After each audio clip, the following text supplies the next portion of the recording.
How does a patient of subarachnoid hemorrhage present to us? What's the clinical presentation of a patient of subarachnoid hemorrhage? The most common clinical presentation is headache. This headache is a very severe headache.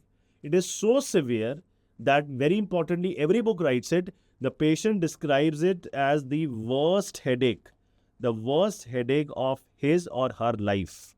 That is how the patient describes it. It is such a severe headache, and also called as thunderclap headache.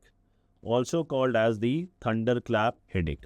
And one more important thing is this, headache usually will be preceded by such a severe headache usually will be preceded by some warning headaches. Preceded by warning headaches, which are definitely much lower in intensity, and usually they will resolve spontaneously.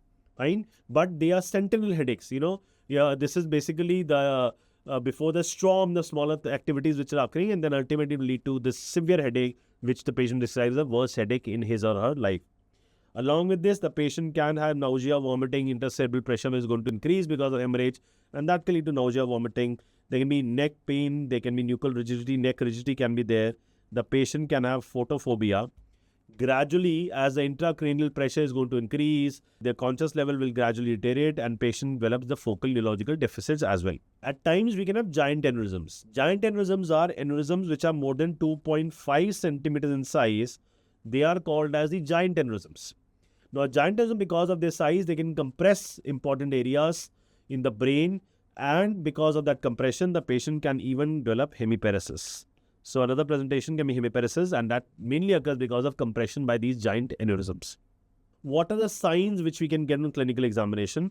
So, we can get signs of meningismus. The patient can have nuchal rigidity, especially to flexion, and which usually is seen in, sets in 6 to 24 hours.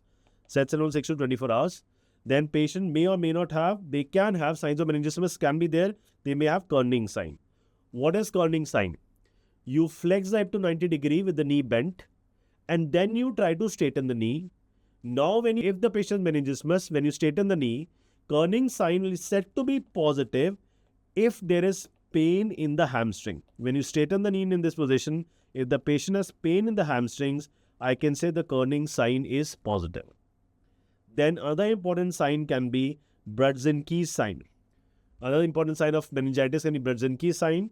Now, here what happens is that the patient lies supine and you flex the neck of the patient. When you flex the neck of the patient, in case there is meningismus, in the case there is meningeal irritation, because blood is going to irritate the meninges, there is meningeal irritation. When do we say the sign is positive? On flexing the neck in a supine position, the sign is said to be positive if there is involuntary hip flexion. If there is involuntary hip flexion, I can say the Brudzinski sign is positive. Along with this, very, very important is, these aneurysms or rupture of these aneurysms can even lead to cranial nerve palsies, and very commonly, it can lead to the third cranial nerve palsy, the oculomotor nerve palsy, and this occurs predominantly or most commonly with something very important to remember, posterior communicating aneurysms. So, posterior communicating aneurysms can be commonly, a very important carry-on message you have to remember, posterior communicating aneurysms can be very commonly associated with the third nerve palsy. So, because of this third nerve palsy, oculomotor nerve palsy, there can be extraocular muscle palsy. Patient can have down and outward deviation of the eyeball. There can be ptosis, there can be mydriasis. What else you can find? Gradually, you have seen the patient, the consciousness starts losing, the patient starts developing focal neurological deficit, and gradually the patient can become obtunded, patient can go into coma. What are the reasons why the patient goes into coma? It can be because of increased intracranial pressure. And once there is increased intracranial pressure, it can lead to diffuse ischemia. So there can be diffuse ischemia due to increased intracranial pressure, and that can also lead to coma. It can be because of hydrocephalus. We said 20 to 40% patients can intracerebral hemorrhage. So that intracerebral hemorrhage also can lead to coma. So all these are the reasons that why the patient, ultimately goes into coma. Then if you do a fundoscopy, you can see certain, signs of ocular hemorrhage. So what are different places or types of ocular hemorrhage? You can get retinal hemorrhage. There can be retinal hemorrhage. There can be pre-retinal hemorrhage, and there can be even vitreous hemorrhage. There can be vitreous hemorrhage, and this vitreous hemorrhage associated with subarachnoid hemorrhage, that is classically called as Terson syndrome. That is called as the Terson syndrome, the presence of vitreous hemorrhage in a patient of subarachnoid hemorrhage. So that are some important signs which you can see on examination. Now, we have some very important grading systems for subarachnoid hemorrhage, clinical grading systems as well as the radiological grading systems. So we have two clinical grading systems, two radiological grading systems. So first, let's see the clinical grading systems, and then we'll go and talk about the radiological grading system. And the first clinical grading system is the Hunt and Hess grading. Hunt and Hess grading. So this is the clinical grading which is going to predict the outcome. So outcome of the patients can be predicted by this Hunt and Hess grading. So what is this grading? If we see this grading, grade 1 is patients asymptomatic or minimal headache and slight nuchal rigidity. So mild symptoms, minimal symptoms are there. Grade 2, moderate to severe headache.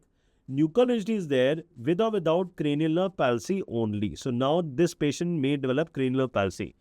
That means in grade 2, the only neurological deficit which the patient can present with is cranial nerve palsy. Okay. Grade 3, the patient is drowsy, there's confusion or mild focal deficit. So now from grade 3 onwards, the sensorium of the patient is getting affected. Patient becomes drowsy, patient is confused. So the sensorium is getting affected from grade 3 onwards. If I talk about grade 4, patient has gone to stupor, deep sleep. Patient in deep sleep, you wake up, patient wakes up, again go in deep sleep. There can be moderate to severe hemiparesis and early decerebrate rigidity, abnormal flexion to pain. That is grade 4. And grade 5, now the patient goes into deep coma, there's decerebrate rigidity, a patient has a moribund appearance. So grade 1 to grade 5, that's a Hunt and Hess grading. These gradings for subarachnoid hemorrhage are important. MCUs can always be asked on them. Then the second clinical grading is World Federation of Neurosurgery clinical grading. So this is also clinical grading. This grading is basically based on one, the GCS score, and second is presence or absence of motor deficit in the patient. So a grade 1 GCS score is 15, motor deficit is absent, there's no motor deficit. So what is there to understand here is that means patient has symptoms and signs of SH are there, although the GCS score is, patient is conscious or GCS is 15 and there's no motor deficit. Grade 2, GCS has fallen down to 13 to 14, but still there is no motor deficit. Grade 3 GCS is 13 to 14, but now associated with the motor deficit. So 13 to 14 GCS with motor deficit, that becomes grade 3 as per the World Federation of Neurosurgery grading. Grade 4, the GCS has further fallen down to 7 to 12 and motor deficit may be there or may not be there. While grade 5, GCS is 3 to 6, again with or without motor deficit. So these are two important clinical gradings for subarachnoid hemorrhage which you should be knowing. Now, how do you investigate this patient? If I talk about investigation, the first investigation has to be a CT scan. First investigation CT scan, a non-contrast CT of the head. That's the first investigation. And it can detect subarachnoid hemorrhage in more than 95% cases if it is done within 48 hours of subarachnoid hemorrhage. What will you find? Blood is seen as high density. So the blood is going to appear white. So if you see these two CT images, this is you can see this is a normal CT, and here there's CT of subarachnoid hemorrhage where you can see the presence of blood. You can see all white. This is all white now. This is the presence of blood that is suggestive of subarachnoid hemorrhage. But once you've done a CT, the next investigation has to be a digital subtraction angiography, and that is the gold standard also. That's a gold standard also because the further detailing of the aneurysm, the location of the aneurysm, the size of the aneurysm, all those things you can come to know, neck of the aneurysm, all those things you can come to know on digital subtraction angiography. That's what the gold standard is, digital subtraction angiography. What is the role of lumbar puncture? Lumbar puncture is considered as the most sensitive investigation.